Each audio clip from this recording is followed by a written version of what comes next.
Hi folks, David Waring here again with InformedTrades.com and today's lesson of the day. In our last lesson we finished up our series on technical indicators with a look at the parabolic SAR.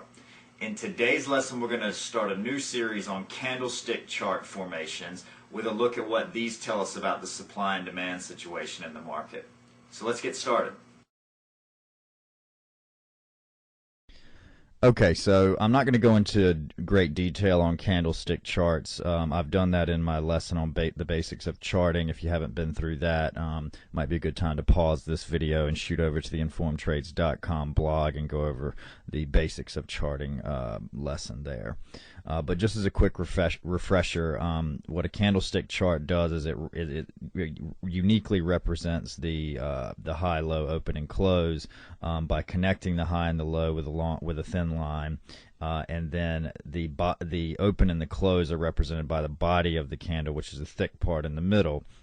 which is shaded a different color depending on where the close is in relation to the open. So on most charting packages, if the close is higher than the open, then the body of the candle is shaded white, and if the close is lower than the open, then the body of the candle is shaded black. Now that may be red or green. The color doesn't really matter as long as you understand which color represents a higher close than open and which color represents a lower close than open.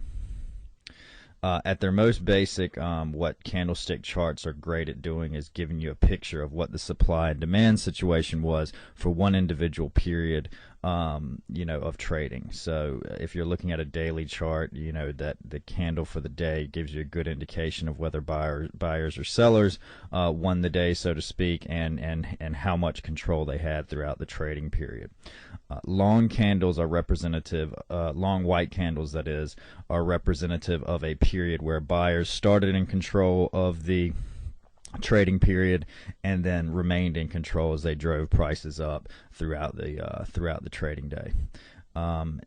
Black candles, on the other hand, represent a period of trading where sellers started in control of the trading and then dominated as they drove prices down throughout the trading period or the trading day if you're looking at a daily chart. Long wicks are representative of a trading period where there was a lot of action, but at the end of the day, the close was fairly close to the open for the trading period. And what long wicks tell you about trading action is basically if you've got a body of a candle which is towards the top and a long wick which is on the bottom of the candlestick, then this is indicative of a market where the sellers initially were in control and pushed down to make that low there, but then the buyers regained control and pushed prices back up to close the day or the time period, whatever time period you're looking at,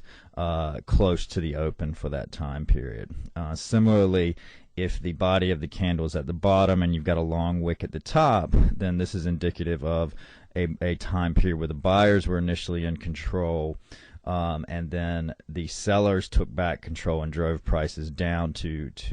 take back some of those gains and close the trading period closer to the open than would have otherwise happened.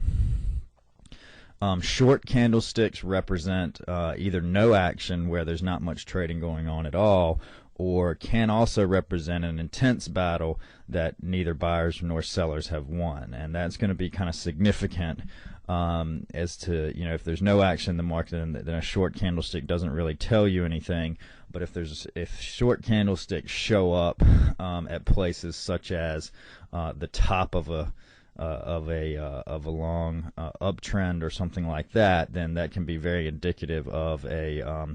change in the tide, so to speak. And that's what we're going to look at in our next lessons, is how you can, depending on where some of these patterns or where some of these candlesticks show up and how they show up on the chart, what that tells us about the supply and demand situation or that battle between buyers and sellers, and a lot of times what it tells us about the shifting tide that we may be able to place a trade with. Okay, so the purpose of the InformedTrades.com community is to build a a group of or community of traders that are looking to learn without all the hype of that's associated, traditionally with trading education. So I encourage you, if you haven't done so already, to not only visit the informedtrades.com site, but every page on the site has a comment section. So I encourage you to share your knowledge so we can all learn from it, and to ask questions in areas where you may have those. Okay, so that's our lesson for today. As always, if you have any questions or comments, please feel free to leave them in the comments section below, or visit informedtrades.com, and have a great day.